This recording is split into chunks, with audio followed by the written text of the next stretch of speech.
During family dinner, my uncle said I was too stupid for college. I had my Harvard acceptance letter in my pocket.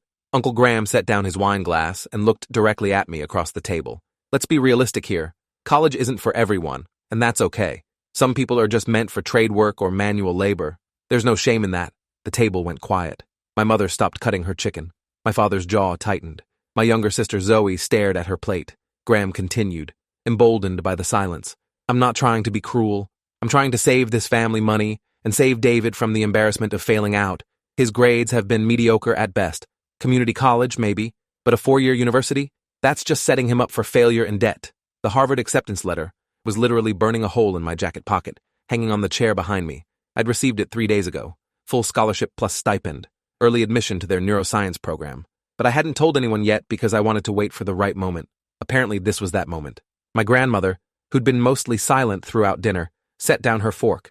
Graham, that's enough. But Graham waved her off the same way he'd been dismissing people his whole life. He was a real estate developer who'd made millions buying distressed properties and flipping them. He thought his money gave him the right to have opinions about everyone else's life. No, Mom. Someone needs to say this. We've all been dancing around it. David barely graduated high school. He spent more time working at that garage than studying. Now suddenly he thinks he's college material? I'm doing him a favor by being honest. I felt my face getting hot. It was true that I'd worked 30 hours a week at Nelson's Auto Repair throughout high school. It was also true that my GPA hadn't been spectacular. What Graham didn't know was that I'd been supporting my family financially because my dad had been laid off for 18 months and my mom's part-time job at the library barely covered groceries. Graham leaned back in his chair, getting comfortable in his role as family truth-teller. I talked to Philip at the club last week. His son is applying to state schools, and Philip said the competition is insane now. Kids with perfect GPAs are getting rejected. So what chance does David have? My Aunt Karen, Graham's wife, nodded along. It's just being practical. Maybe David could work for you, Graham. You're always saying you need reliable people. The suggestion hung in the air. Work for Graham, meaning working construction on his development projects for minimum wage while he paid himself 6 figures. My cousin Trevor had done exactly that for 2 years before Graham fired him for asking about overtime pay. I looked at my father, hoping he'd say something. Anything. But he just stared at his plate, his face red with shame that Graham had brought up our financial struggles in front of everyone. My mother had tears forming in her eyes. Whether from anger or humiliation, I couldn't tell. Zoe suddenly spoke up, her voice shaking. David's really smart. He helped me with my calculus homework all year and I got an A. Graham laughed. Actually laughed. Honey, high school calculus isn't real mathematics. It's basic arithmetic with some graphs. The fact that David can help a 15-year-old with homework doesn't qualify him for university. I'd had enough. I stood up from the table and grabbed my jacket from the chair. Everyone turned to look at me. My hands were shaking as I reached into the inside pocket and pulled out the envelope. It was thick, cream-colored paper with the Harvard University seal embossed on the back. I'd opened it so carefully that the envelope was still pristine. I held it up for everyone to see, then walked around the table and placed it directly in front of Graham. Read it, I said quietly. My voice didn't shake the way I thought it would. Graham picked up the envelope, frowning. He pulled out the letter and unfolded it. I watched his face as he read. The color drained from his cheeks. His eyes moved back and forth across the page, then started over from the beginning, as if he couldn't believe what he was seeing. Karen leaned over to read over his shoulder, and her hand flew to her mouth. Oh my God, she whispered. My grandmother stood up, her chair scraping against the floor. What does it say? Graham's voice came out strangled. It's an acceptance letter. To Harvard. Full scholarship. The table erupted. My mother started crying. Real crying this time. And my father got up so fast his chair fell backward. He grabbed me in a hug so tight I couldn't breathe. Zoe was screaming and jumping up and down. My grandmother was demanding to see the letter, practically snatching it from Graham's hands. She read it aloud, her voice getting stronger with each word. Early admission. Full financial aid package including room, board, and a research stipend. Invited to join the neuroscience honors program. Graham sat there frozen, the envelope still in his hands. The man who always had an opinion, who'd spent the last 15 minutes explaining why I was too stupid for college, had nothing to say. I looked directly at him. I didn't tell anyone because I wanted to make sure it was real first. I've been working at the garage to help pay our bills since Dad lost his job. My GPA wasn't perfect because I was working 30-hour weeks and taking care of my family, but I still scored in the 99th percentile on my SATs. I still wrote an essay about automotive engineering that my teachers submitted to a national competition, and it won. That's what got Harvard's attention, not my GPA, my actual ability. Graham's face went from pale to red. Well, congratulations. The word came out bitter. Karen tried to save the situation. This is wonderful news, David. We're so proud of you. Right, Graham? He didn't answer, just stood up and walked out of the dining room. We heard the front door slam a minute later. The rest of dinner was a blur of excitement and planning. My mother couldn't stop hugging me. My father kept reading the letter over and over, his hands shaking. Zoe was already texting her friends. My grandmother pulled me aside and handed me an envelope. Your grandfather and I set aside some money for your education years ago. We didn't know if you'd need it, but we wanted you to have options. It's not much, but it's yours. Inside was a check for $15,000. I tried to refuse, but she pressed it into my hands. Your grandfather would be so proud. He always said you were special, even when you were little. He saw something in you. The money was overwhelming, but what really got me was knowing that someone had believed in me, had been quietly preparing for this, while Graham had been loudly declaring I was worthless. After dinner, I drove home with my parents and Zoe. Nobody spoke much, but it was a comfortable silence, the kind that comes after a battle won. When we got home, I found dozens of texts from extended family members. Apparently, word had spread fast. Most were congratulatory. Some were clearly obligatory. But there was one from Graham's son, my cousin Nathan, who I'd always gotten along with. Dad's losing his mind. He just spent an hour telling Mom that Harvard must have lowered their standards. I told him he was being an asshole. Congrats, man. You earned this. I smiled at that. Nathan had always been different from his father, more interested in art and music than money and status.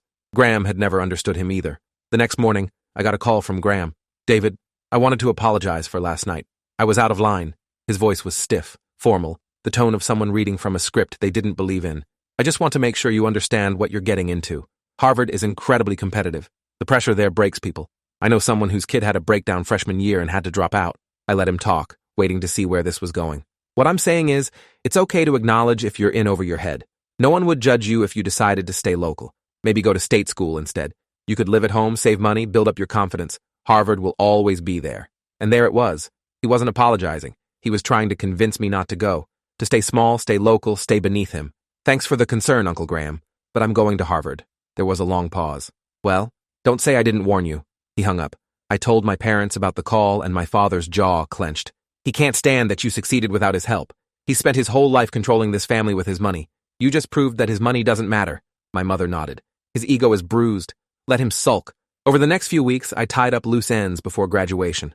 My boss at the garage, Mr. Nelson, gave me a bonus and a letter of recommendation. You're the best worker I've had in 20 years. Anytime you need a job, you've got one here. The mechanics threw me a going-away party, and I realized these men who'd taught me to rebuild engines and diagnose transmission problems had given me more respect in 2 years than Graham had in my entire life. At my high school graduation, I received the Academic Excellence Award, which surprised everyone who'd only seen my GPA and not my actual coursework. My principal gave a speech about overcoming obstacles, and I knew he was talking about me. Graham and Karen attended, but left immediately after the ceremony without congratulating me. I saw them talking to another couple in the parking lot, and Graham's animated gestures told me he was holding court again, probably explaining away my success, somehow. Summer passed quickly. I worked full-time at the garage, saving every penny despite the Harvard stipend. My father found a new job in July, better than his old one, and the relief in our house was palpable. Zoe spent hours asking me about college, already planning her own applications for 3 years from now. In August, 2 weeks before I was supposed to leave for Cambridge, I got a call from Nathan. Hey, can we meet up? I need to talk to you about something. We met at a coffee shop downtown. Nathan looked uncomfortable, fidgeting with his cup. So, my dad has been on this rampage since your acceptance. He's convinced you're going to fail and he's going to be proven right. It's become this obsession. I nodded. I figured as much. Nathan leaned forward. But it's worse than you think. He's been calling people at Harvard.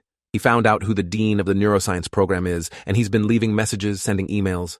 My stomach dropped. What kind of messages? Nathan pulled out his phone and showed me screenshots. Emails from Graham to Dr. Eleanor Vasquez, the department head.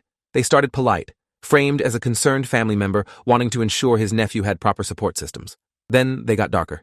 I'm worried David may have misrepresented his academic abilities on his application. His high school performance was mediocre at best. I think the admissions committee should review his file to ensure no errors were made. The next email was even worse. David comes from a troubled family situation. His father has been unemployed for extended periods. I'm concerned about potential character issues and whether he has the moral foundation necessary for Harvard's rigorous environment. The emails were dated over several weeks. Graham had been systematically trying to sabotage my admission. I felt sick. Nathan looked miserable. I hacked his email to get these. I know it's wrong, but I thought you should know what he's doing. The last one went out yesterday. The final email was the worst. Graham had fabricated a story about me being involved in a cheating scandal at my high school, claiming the administration had covered it up to protect their college admissions statistics. I feel obligated to inform you of this situation before David arrives on campus and potentially damages Harvard's reputation. It was completely false. Every word, but it was detailed and convincing, written in Graham's professional business tone. I felt rage building in my chest. Has Dr. Vasquez responded? Nathan shook his head. Not that I can see, but David, you need to do something. If she takes this seriously, if she starts investigating, it could delay your admission or worse. I forwarded the screenshots to my phone and thanked Nathan. Don't tell your dad you showed me these. Nathan looked relieved. I won't. For what it's worth, I'm sorry. My father is a piece of shit. I drove straight home and showed my parents the emails. My mother's face went white. My father started pacing, his fists clenched. That vindictive bastard. He's trying to destroy your future because his ego can't handle you succeeding. We called a lawyer that afternoon. The lawyer, Ruth Brennan, was a family friend who'd known me since I was a kid. She read through the emails carefully, making notes. This is defamation. The cheating allegation is completely fabricated and he's using it to damage your reputation and educational opportunities. That's actionable. She looked at me seriously. The question is, do you want to sue your uncle? This will tear your family apart. Graham has money for a long legal fight, and it'll be ugly. I thought about it. Thought about Graham's smug face at that dinner. His follow-up call trying to convince me not to go. The systematic emails trying to sabotage my admission. The years of dismissing me, of treating my family as less than because we had less money. Yes, I said. I want to sue him. Ruth nodded. Then we'll need to act fast. First, we contact Harvard directly, explain the situation, and provide evidence that the allegations are false. We get ahead of this before it becomes a real problem. Then we file a defamation suit against Graham, seeking damages and a public retraction. Over the next 3 days, Ruth worked with my high school principal, Mr. Nelson, and several teachers to compile documentation of my actual academic record. She contacted Harvard's admissions office and legal department, explaining that a family member was making false allegations against an incoming student and providing the evidence of Graham's emails. The response from Harvard was swift and definitive. Dr. Vasquez called me directly. Mr. Brennan, I want you to know that we take allegations of fraud very seriously, but we also take harassment of our students very seriously. I've reviewed all correspondence from your uncle, and frankly, it read as suspicious from the beginning. Family members trying to sabotage students' admissions is more common than you'd think. Your application was reviewed by multiple committees. Your acceptance was based on merit, and nothing your uncle has said changes that. She paused. I've also spoken with your high school principal, who provided glowing references. You're still welcome at Harvard, and I look forward to having you in our program. The relief was overwhelming. I thanked her repeatedly. She laughed. Save your energy. You're going to need it. Neuroscience is demanding, but I think you're going to do just fine. Ruth filed the defamation lawsuit the next day. The court documents were explicit, listing each false statement Graham had made and the damage they'd caused or could have caused to my educational opportunities and reputation. Graham's response was immediate and explosive. He called my father directly. Are you really going to let your son sue me? Over what? Some emails? I was trying to help, trying to make sure Harvard knew what they were getting into. My father, who'd been quiet and ashamed at that dinner, finally found his voice. You tried to destroy David's future because you couldn't stand that he succeeded without you. You've spent your whole life using money to control this family. And when David proved he didn't need you, you tried to sabotage him. We're done, Graham. You want a war? You'll get one. Graham showed up at our house the next day. My mother wouldn't let him in. He stood on the porch yelling about family loyalty, about how we were being ungrateful, about how he'd helped us financially over the years. My father opened the door. You gave us a loan once 5 years ago when Mom was sick. We paid you back with interest. Since then, you've held it over our heads like you own us. You don't. Get off our property. The lawsuit moved forward. Graham hired expensive lawyers who tried to argue that his emails were protected speech, that he had a right to share concerns about a family member with an educational institution. Ruth countered that fabricating a cheating scandal crossed the line from concern into malicious defamation. The case attracted local media attention. Small-town kid accepted to Harvard. Uncle tries to sabotage him. The story was too good for reporters to ignore. Graham's real estate business started feeling the pressure. Several clients pulled contracts. The community club, where he'd been bragging about his connections, asked him to resign from the board. I left for Harvard in September while the lawsuit was still pending. The campus was overwhelming. Students who'd attended elite prep schools, whose parents were doctors and lawyers and politicians. I felt out of place for the first few weeks, questioning whether I belonged. Then I threw myself into the work. Organic chemistry, molecular biology, neuroscience seminars that ran until midnight. I was exhausted constantly, but I was learning at a pace I'd never experienced.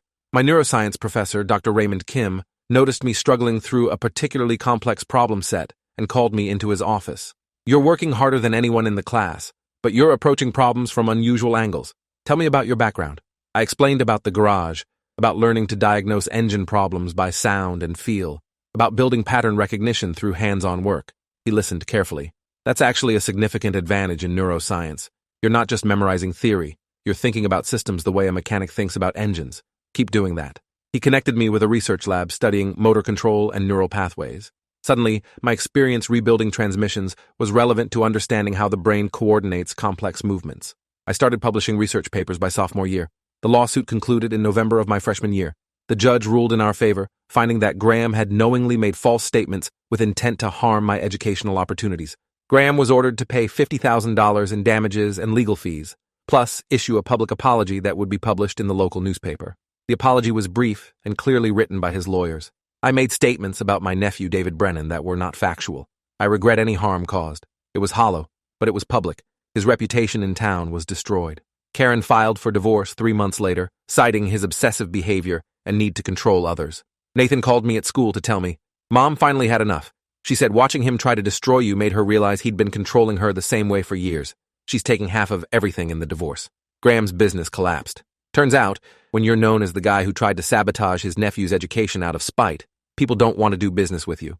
By the end of my freshman year, he'd filed for bankruptcy. I felt no satisfaction in it, just a hollow sense of justice. I focused on my studies, made friends with other scholarship students who understood the pressure of being the first in their families at elite schools. Started dating someone, a biology major from rural Oregon, who'd worked on her family's farm the way I'd worked at the garage. We understood each other in ways that trust fund kids never could. Summer after freshman year, I went home and worked at the garage again. Mr. Nelson had kept my position open. Figured Harvard wouldn't teach you anything useful about fuel injection systems. I spent the summer rebuilding engines and saving money. Graham drove past the garage one afternoon. I saw him through the window. He'd aged 10 years. His car was older, nothing like the luxury sedan he used to drive. He didn't stop. Sophomore year, I received a research grant to study neuroplasticity in trauma patients. The work was challenging and meaningful. I published 3 papers. Dr. Kim nominated me for a prestigious summer internship at a neuroscience institute in California. Junior year, I started getting recruitment emails from graduate programs. Harvard's own PhD program wanted me to stay.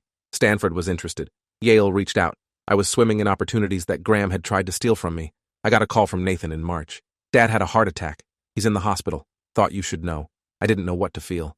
Anger, pity, indifference, all of it mixed together. "Is he going to be okay?" Nathan sighed. "Probably. Doctors say he needs to change his lifestyle, reduce stress. Mom visited him. I think they might reconcile." I thanked him for telling me but didn't visit Graham. Some bridges, once burned, stay burned. I graduated Harvard with highest honors. My parents and Zoe were there. My grandmother, now 90, made the trip. Mr. Nelson closed the garage for the day to attend. Graham wasn't invited. I saw him once more, years later. I was home visiting my parents. I'd just finished my PhD at Stanford and accepted a position as a research professor at a major university. I stopped at a gas station and Graham was there, pumping gas into a modest sedan. We made eye contact. He looked away first. I drove home and told my parents about the encounter. My father shook his head. "He lost everything trying to prove you'd fail. His marriage, his business, his health, his reputation, all because he couldn't be happy for you," my mother added quietly. "Some people are so invested in their own narrative that they'll destroy themselves before admitting they were wrong." I thought about that conversation for a long time.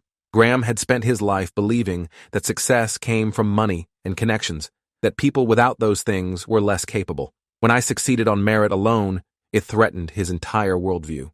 Rather than adjusting his beliefs, he'd tried to destroy the evidence that contradicted them. In the end, he'd destroyed himself instead. I never saw him again. Nathan told me he moved to another state, started over with a small business. I hoped he found peace, but I didn't spend much time thinking about it. Years after Harvard, after my PhD, after building a career studying how the brain adapts to trauma and adversity, I gave a lecture at a neuroscience conference. I talked about resilience, about how the brain strengthens neural pathways through challenge, about how obstacles can rewire us into stronger versions of ourselves. During the Q&A, someone asked about my background. I told them about working at a garage to support my family, about an uncle who tried to sabotage my admission, about learning that validation from others matters less than validation from yourself. After the lecture, a young woman approached me. She was maybe 19, nervous, wearing a community college sweatshirt. "I'm trying to transfer to a 4-year school, but my family says I'm not smart enough. They say I should just get a job and stop wasting time. Hearing your story made me think maybe I should keep trying." I gave her my email and told her to reach out if she needed advice or references. She started crying, thanked me, and disappeared into the crowd. That moment, more than any publication or award, felt like proof that I'd made the right choice fighting back against Graham. 10 years after that family dinner, I'm a tenured professor. I've published over 30 research papers. I've mentored dozens of students, many from backgrounds similar to mine. My parents are proud. Zoe just graduated medical school. My grandmother passed away peacefully, but not before seeing me establish myself. Graham's prediction that I'd fail, that I'd embarrass myself, that I wasn't college material, became the fuel that drove me to prove him catastrophically wrong. Sometimes I wonder what would have happened if I'd just stayed quiet that night, if I'd let him talk without responding. Would I have gone to Harvard anyway? Probably. Would it have felt the same? No, because standing up to him, showing him that letter, forcing him to confront his own cruelty and ignorance, that changed something in me. It taught me that silence in the face of cruelty is complicity, that sometimes you have to fight, that defending yourself isn't arrogance, it's survival. The Harvard acceptance letter is framed on my office wall now, not because of Harvard, but because of what it represents. Proof that people who dismiss you, who underestimate you, who try to limit you, they're telling you more about themselves than about you. Graham was wrong about me. He'll spend the rest of his life knowing that. And I'll spend the rest of mine helping students who've been told they're not good enough, proving that merit and determination matter more than money and connections. That's the real victory. Not the degree, not the career, but using my success to create paths for others who've been dismissed. That family dinner was the beginning of my real education.